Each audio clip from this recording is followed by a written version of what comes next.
తాకట్టులో ఉన్న బంగారాన్ని విడిపించి ఆ రోజున్న మార్కెట్ ధర కట్టి మిగిలిన డబ్బును మీకు అందిస్తుంది ఎస్వీఎస్ గోల్డ్.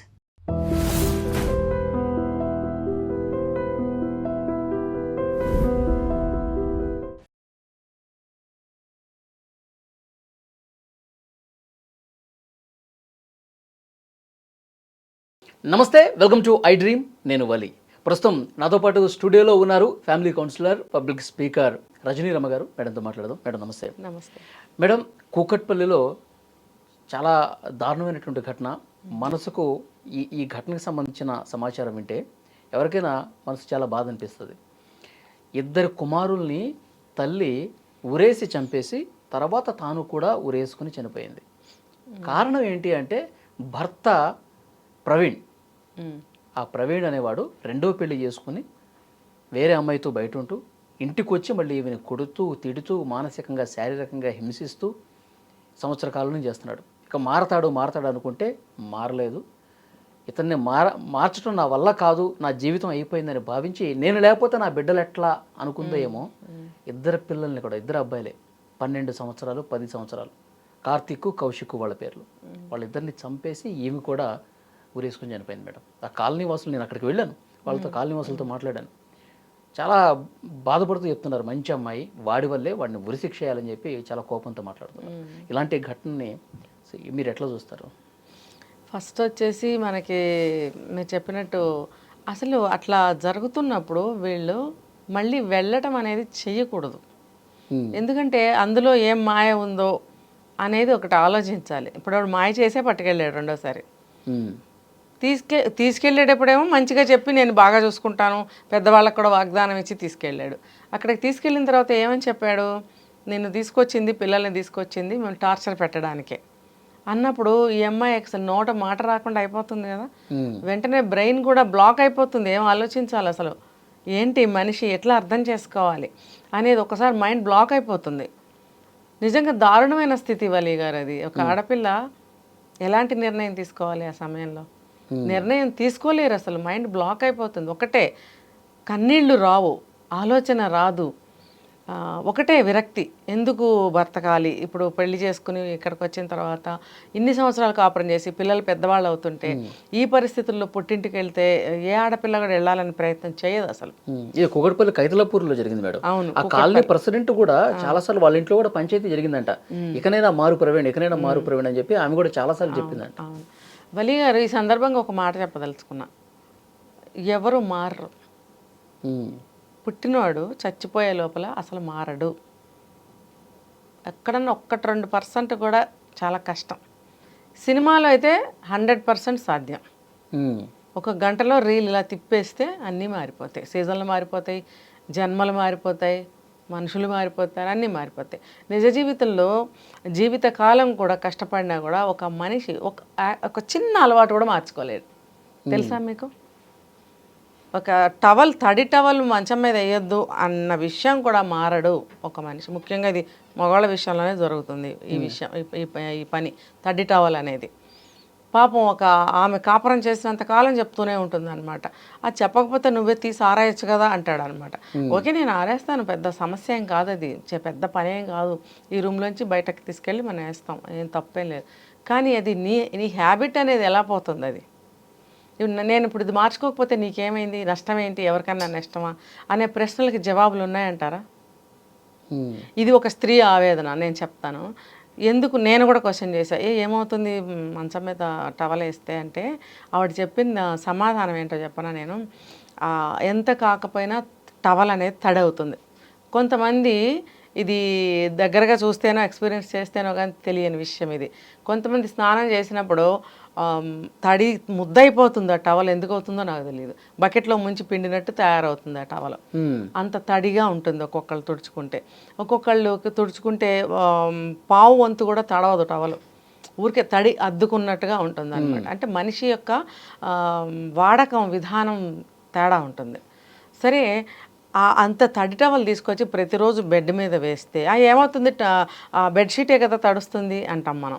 ఆ బెడ్షీట్తో పాటు కింద ఉన్న పరుపు కూడా తడుస్తుంది. తడిస్తే ఆరిపోతుంది కదా ఫ్యాన్ వేస్తే. కాదు, ఆరు దాని మీద ఫంగస్ వస్తుంది. ఫంగస్ వస్తే ఇంకా చిరాకే కదా. ఇంకొకటి వుడెన్ మంచాలు ఉంటాయి, అంచులు అవన్నీ. ఆ టవల్ దాని మీద కూడా పడి అది కొద్ది రోజులకి నాని ఆ చెక్క ఓడిపోవచ్చు. ఎక్స్పీరియన్స్డ్ అంట, అది జరిగిందట. ఓకే. అంత జరుగుతున్నప్పుడు అతనికి నేను టవల్ తీసుకెళ్ళి బయట వేయమని చెప్తే తప్ప, మారితే ఏమైంది? ఇది మారేది కూడా ఏముంది? ఇప్పుడు మనం విప్పిన బట్టలు ఎక్కడ వేస్తాం? ఒక దాంట్లో వేస్తాం, తీసుకెళ్ళి లాండ్రీ దాంట్లో వేస్తాం కదా. అలాగే తుడుచుకున్న టవల్ బయట వేస్తాం, తప్పేంటి? అంటే ఇక్కడ భార్యవి నువ్వు నాకు చెప్తావా? నువ్వు ఉన్నది పని చేయటానికి. తర్వాత నాకు పని చెప్తావా? నువ్వు భర్తని నన్ను నువ్వు పాయింట్అవుట్ చేస్తావు. ఎస్, ఇది కరెక్ట్. పాయింట్అవుట్ చేస్తావా నన్ను నువ్వు? ఇందులో పాయింట్అవుట్ చేసేది ఏముంది? ఇప్పుడు భార్య ఏదైనా తప్పు చేస్తే భర్త చెప్తాడు, తప్పేం లేదు. అలాగే పిల్లలు తప్పు చేస్తే తల్లిదండ్రులు ఎవరో ఒకళ్ళు చెప్తాం, ఏ నాన్న అది తప్పు కాదు, తప్పు, ఇది చేయకూడదు అని చెప్తాం.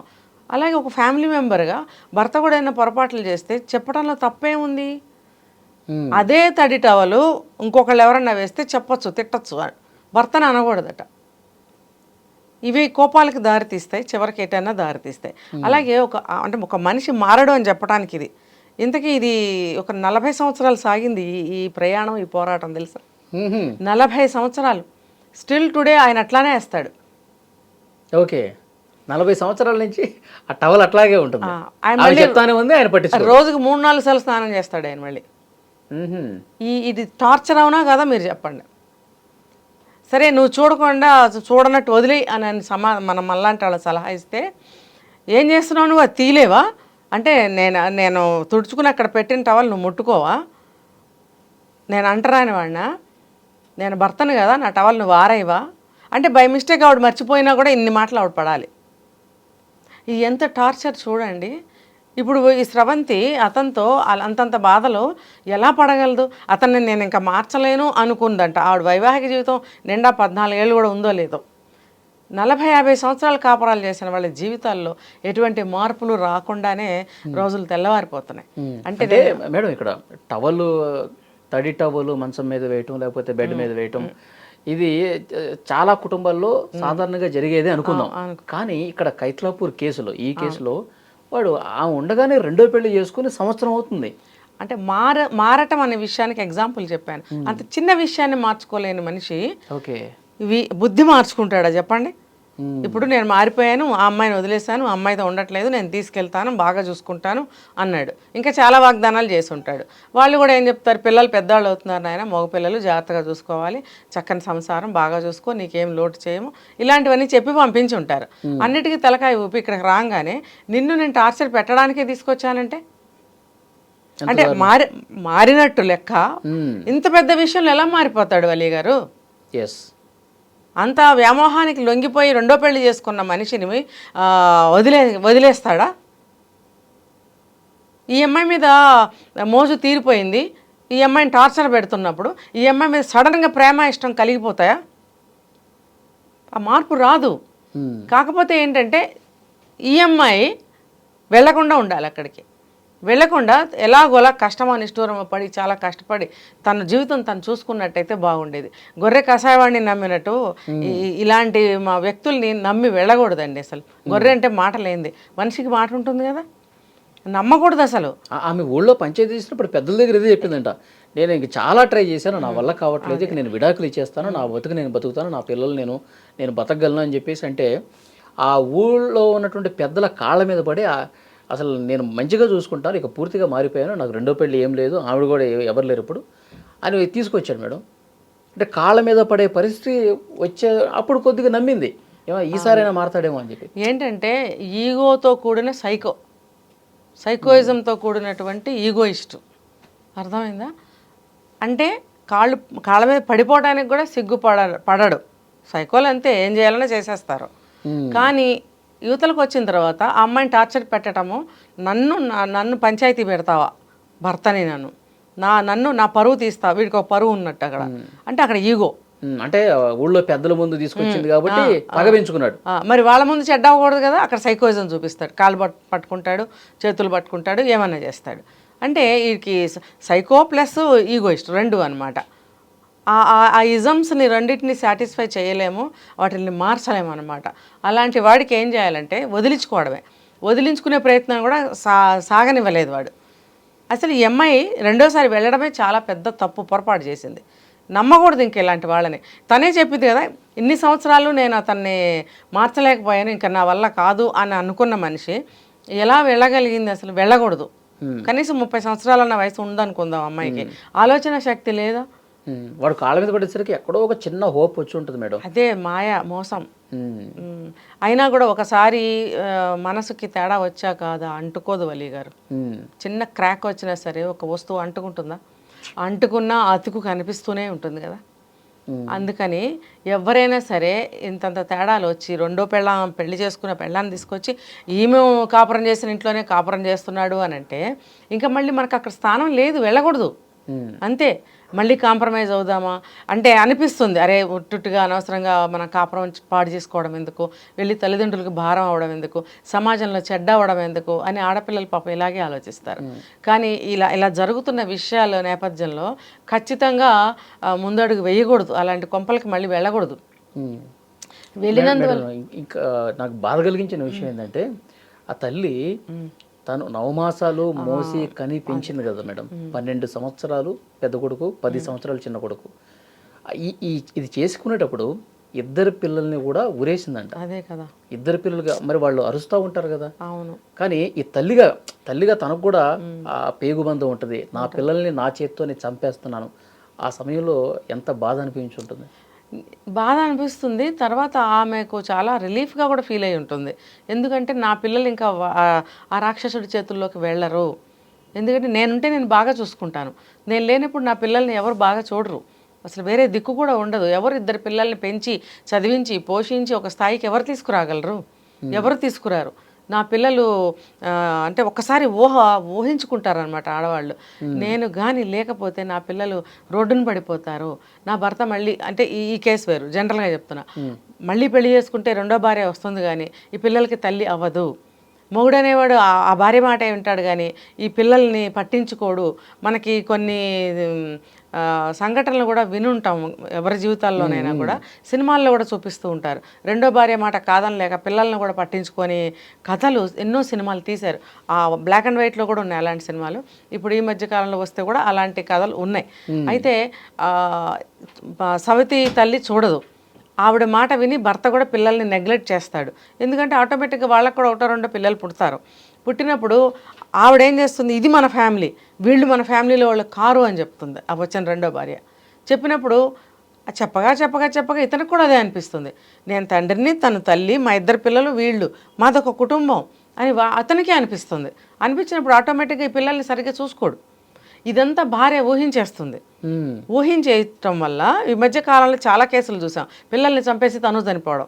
ఇది కూడా అందులో ఒక కేసు. రైల్వే ట్రాక్ మీద విజయారెడ్డి కేసు. అదేంటి, ఇంకా చిన్న పిల్లల్ని నీళ్ళలోకి తోసేయటం, ఉరిపెట్టి చంపేయటం, విషం పెట్టి చంపేయటం ఎన్ని చూసామండి మన ఈ సంవత్సరంలో. ఈ 25 లేకపోతే నా పిల్లలు ఇంకా బతకలేరు అని వాళ్ళని ఎవరు చూడరు అని 1000% అనుకుంటుందండి ప్రతి తల్లి. చంపేశాను అనుకో, వాళ్ళకి ఇంకా ఏ బాధలు ఉండవు వాళ్ళకి. అది కూడా నేను చనిపోయిన తర్వాత ముగ్గురు ఒకటేసారి విషయం తింటే ముందు నేను పోయి వాళ్ళు బతికితే అది ఊహ కూడా ఏ తల్లి ఊహించలేదు, ఊహ కూడా భరించలేదు. అందుకని ముందు నా కళ్ళ ముందు వాళ్ళు చనిపోయాక నేను ఎటు చనిపోతాను అని ఒక కాన్ఫిడెంట్ తోటి పిల్లల్ని చంపేస్తున్నారు ముందు. కానీ వాళ్ళ వైపు నుంచి ఆలోచిస్తే ఎలా తట్టుకుంటుంది, మనసు రాయైపోతుంది వలి గారు. ఇంకా అక్కడ ఏమి గుర్తురావు, ఒక విరక్తి తప్ప. విరక్తి, మనసు రాయైపోవడము, ఇంకా నాకు బ్రతుకు లేదు, బ్రతుకు శూన్యం, ఇంకా అవే ఆలోచనలు వస్తాయి. అందులో నుంచి ఎవరు కౌన్సిలింగ్ ఇచ్చి బయటకు లాగినా కూడా ఆ క్షణాన్ని మనం తప్పించలేం, ఏదో ఒక ఇదిగా చేసేస్తారు. ఇప్పుడు ఇద్దరికి ఉరేసి ఇద్దరు వేలాడుతూ గిలిగలా కొట్టుకుంటూ కన్నతల్లి అసలు ఎలా చూడగలుగుతుంది? చాలా ఏడ్చుంటుంది, చాలా బాధపడి ఉంటుంది. కానీ భర్త ఎంత బాధ పెడితే ఆమె అంత నిర్ణయం తీసుకుని ఉంటుంది కదా.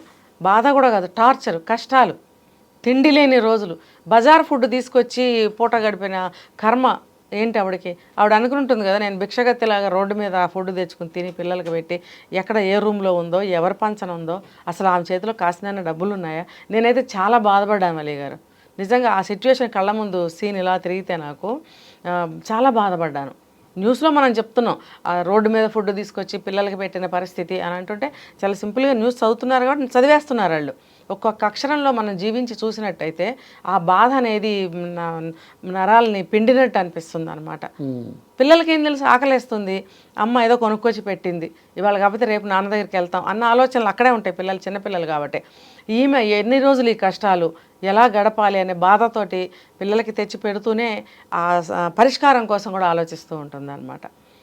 ఇది తెలుసుకుని నా పరుగు తీస్తుందా బయటకు వెళ్ళి, నేను తిండి పెట్టని వాడిలాగా చిత్రిస్తుంది బయటకు వెళ్ళి, బంధువులైనా ఏమన్నా అనుకుంటారు, సొసైటీలో చూసిన వాళ్ళైనా ఏమైనా అనుకుంటారు, లేదా చూసి చూసి ఏదైనా కేసు పెట్టచ్చు, ఏ తీవ్ర రూపం దాలుస్తుందో అని చెప్పి మళ్ళీ ఒక నాటకం ఆడాడు. ఏం చేయాలి మేడం అసలు? పట్టుపడ్డాడు కాబట్టి ఇప్పుడు ఆవిడ చంపిందని కాదు, వాడు చంపినట్టే లెక్క. ఇప్పుడు ఆ రెండో పెళ్లి చేసుకున్న అమ్మాయికైనా బుద్ధి ఉండాలి కదా. ఒక కుటుంబాన్ని విచ్ఛిన్నం చేస్తున్నాను, అతని వయసు ఏంటి, నా వయసు ఏంటి, నన్ను వెళ్తే నన్ను అంతే చేస్తాడు రేపు పొద్దున, మూడో దాంతో పోవడానికి గ్యారంటీ ఏంటి అని ఆలోచించుకోవాలి కదా. పైగా ఆవిడ కూడా ఈ టార్చర్ పెట్టడానికి సహాయం చేసిందని చెప్తున్నారు. అలాంటప్పుడు ఈ అమ్మాయి పిల్లల్ని చంపడం కాదు, తను ఆత్మహత్య చేసుకోవడం కాదు, వాళ్ళిద్దరూ కలిసి చంపినట్టే, వాళ్ళిద్దరూ హత్య చేసినట్టే లెక్క. కాబట్టి వాళ్ళకి కూడా కఠినంగానే ఉండాలి శిక్షలు. వాళ్ళు ఇంకా బయటకు వచ్చి మళ్ళీ జీవితం ఉండకూడదు, వాళ్ళకి అంతే ఉండకూడదు. నేను ఈ మధ్యకాలంలో కంఠం చించుకుని అరుస్తున్నాను. ఇలా చనిపోయిన సంఘటనలు మనకి సాక్షిభూతంగా ఆ నేరస్తుడు దొరికినప్పుడు అన్నీ పక్కాగా ఉన్నప్పుడు వాడిని యావజ్జీవ ఖైదు వెయ్యకండి. ఇప్పుడు మనం స్రవంతి కేసు తీసుకుంటే గాజువాక వైజాగ్ భర్త రవీంద్ర పెద్ద బోల్డ్గా అన్ని గబగబా అన్నీ చెప్పేశాడు, నేను ఇలా చేశాను అలా చేశాను అన్నీ చెప్పేశాడు. ఎందుకు చెప్పాడు? వాడికి 3rd డిగ్రీలు ఇంకా పనిష్మెంట్లు అవన్నీ తప్పాలి. చెప్పలేదనుకోండి అవన్నీ చేసి చెప్పిస్తారు. ఇప్పుడు ఆ టార్చర్ ఎందుకు, ఆ నొప్పులు ఎందుకు, మనకి ఉన్నది ఉన్నట్టు బాగా పోసకొచ్చినట్టు చెప్పేస్తే నాకు అవన్నీ తప్పుతాయి కదా అనుకున్నాడు. నువ్వు నిజంగా నిజాలన్నీ ఉన్నదన్నట్టు చెప్పినా సరే చెప్పకపోయినా సరే వాళ్ళకి ఆ పోలీసులు బిఫోర్ జైలు శిక్ష అవన్నీ ఉంటాయి కదా, రిమాండ్కి పంపించడం, దానికన్నా ముందు వీళ్ళు చేసే డిగ్రీలు పనిష్మెంట్లు అన్నీ ఇచ్చి తీరాల్సిందే. ఏమోరా నువ్వు నిజం చెప్తున్నావు అబద్ధం చెప్తున్నావు మాకేం తెలుసు, అసలు నిజమేంటో చెప్పు అని చెప్పి పెట్టాల్సిందే వాళ్ళని ఆ టార్చర్ పెట్టాల్సిందే. కరెక్ట్. మరి యావజ్జీవం జైల్లో చక్కగా బొబ్బ పెడుతుంటే వీళ్ళకి నొప్పి ఎలా తెలుస్తుందండి? చీమ కుడితే ఎర్ర కందిపోతుంది నొప్పి. అసలు ఎంత దుర్మార్గం చూడండి, ముక్కలు కట్ చేసి కొన్ని ఫ్రిడ్జ్ లో పెట్టి కొన్ని బయటకు తీసుకెళ్ళి, మరి అంత బాధ వీడికి ఎలా తెలియాలి? ఆ 3rd డిగ్రీ కానీ ఇంకేం డిగ్రీలు అన్నీ ఇవ్వాలి వాళ్ళకి. తర్వాత యావజ్జీవం వేయకూడదు, ఉరిశిక్ష కానీ ఎన్కౌంటర్ కానీ. అంత శిక్ష వీళ్ళకి ఇచ్చింది, అహింస పెట్టిన తర్వాత వీళ్ళకి అట్లా. అంటే మనది అహింసా దేశం కదా, అంటే అహింస అంటే ఇప్పుడు నేను చాలాసార్లు చెప్పా ఈ మాట. ఇప్పుడు ఒక మంచి కోసమే మనం వెళ్తున్నప్పుడు అక్కడ అధర్మం ఎదురైనప్పుడు అధర్మాన్ని అధర్మంతోనే గెలవాలి. అప్పుడు ధర్మం అనేది నెగ్గుతుంది, నిలబడుతుంది. అంతేగాని అహింస అని మనం అనుకుని ఇలాంటి క్రిమినల్స్ని పెంచుతున్నాం. వాళ్ళు ఉండటం వల్ల లాభం ఏంటండి? వీళ్ళు సొసైటీలో ఉండకూడదనే కదా జైల్లో పెడుతున్నారు, లేకపోతే కొన్ని సందర్భాల్లో ఉరేస్తున్నారు. వీళ్ళు సొసైటీలో అంటే ఒక హనీమూన్ పీరియడ్ లాగా అనిపిస్తుంది క్రిమినల్స్. వీళ్ళు సమాజంలో ఉండ తగరనేగా మీరు ఆ శిక్షలు వేస్తున్నారు. అలాంటప్పుడు అసలు అక్కడెందుకు ఉండాలి? తీసేయండి, అసలు ఆ జీవినే తీసేయండి అంటున్నా నేను. అలాంటి చట్టాలు రావాలి. పనికి మాలిన కొత్త చట్టాలు ఈ మధ్య వచ్చి కుటుంబాలని విచ్ఛిన్నం చేస్తున్నాయి కదా, ఆ కుటుంబాలని విచ్ఛిన్నం చేయడానికి కారణం ఈ అక్రమ సంబంధాలే, ఈ చట్టాలే అవుతున్నాయి. కాబట్టి అలాంటి నేరాలు చేసిన వాళ్ళని భూమి మీద ఉండటం అవసరం లేదు, వాళ్ళు అవసరం లేదు, తీసేయటమే అంతే. అంత కఠినంగా శిక్షించాలని అంతే. అసలు వాళ్ళకి ముందైతే వాడి నిజం చెప్పినా అబద్ధం చెప్పినా అన్ని డిగ్రీలు ఇవ్వాల్సిందే వాడికి. తర్వాత ఎన్కౌంటర్ కానీ ఉరిశిక్ష కానీ వేయాల్సిందే. యావజ్జీవ ఖైదు అనేది అసలు అనవసరం ఇలాంటి వాళ్ళకి. జైల్లో ఉంచొద్దంటారు, మేపొద్దంటారు. అసలు వాళ్ళని బ్రతికి ఉంచకూడదు, మేపొద్దు, వాడికి ఏమి ఇవ్వద్దు. వాడికి నొప్పి తెలియాలండి, మానసికమైన వ్యధ తెలియాలి, శారీరకమైన నొప్పి తెలియాలి. అంటే ఇలా హత్యలు చేసిన వాళ్ళు కానీ ప్రేరేపించిన వాళ్ళే. ఇప్పుడు వాడి పిల్లలకి కత్తులు చూపించి, భార్యకి కత్తులు చూపించి ఆ భయభ్రాంతుల్ని చేశాడంటే ఆ భయం నీకు కూడా ఉండాలి, నీకు కూడా భయాన్ని చూపించాలి. మరి చూపించాలి పోలీసు వాళ్ళు, చూపించాలి. అంతేగాని పనికిమాలిన చట్టాలు చేసి ఆ చట్టాల వల్లే కదా కుటుంబాలు ఇలా అయిపోతున్నాయి. మరి అది మనం దాన్ని తీసుకోవాలా తీసుకోకూడదా, ఆ చట్టం మనకు ఉపయోగపడుతుందా లేదా అని ఆలోచించకుండా ప్రతి వాడు ఆ పనులే చేస్తుంటే మరి శిక్షలు ఎలా ఉండాలి? మీరు చెప్పినట్టు కఠినంగా అసలు వేరేవాడు భయపడాలి. మళ్ళీ అలా చేయాలంటే అమ్మో ఇలాంటి శిక్షలు ఉంటాయి అని చెప్పి భయపడాలి. నొప్పి అంటే ఏంటో తెలియాలి, బాధ అంటే ఏంటో తెలియాలి, ఆ ఎడబాటు అంటే ఏంటో తెలియాలి. అన్నీ తెలియాలంటే ఇవన్నీ ఖచ్చితంగా జరగాలి. యావజ్జీవ ఖైదు అసలు వేయనేయకూడదు ఇలాంటి దుర్మార్గులకి. అలా జరగాలని కోరుకుందాం madam. And for more videos, Please subscribe to iDream. Please subscribe to iDream. Please subscribe iDream. And please subscribe to iDream. For more videos, subscribe to iDream. please like, share and subscribe to the channel. Congratulations, iDream. Subscribe to iDream. Subscribe to iDream. So subscribe to iDream Media. iDream ki iDream team andarki huge congratulations. Please subscribe iDream Media. Please subscribe to iDream. Subscribe iDream. Please subscribe to iDream. iDream అంటే నా కళల channel subscribe చేసుకున్న నోరు తిరుగుతలేదు, మీరైతే గంట గుర్తు కొట్టు. For more such videos, please subscribe to iDream. Subscribe to iDream. Please subscribe to iDream. Please subscribe iDream Media. Please do subscribe to iDream. Please subscribe to iDream Media. For best entertainment and information, please subscribe iDream. And don't forget to subscribe to iDream.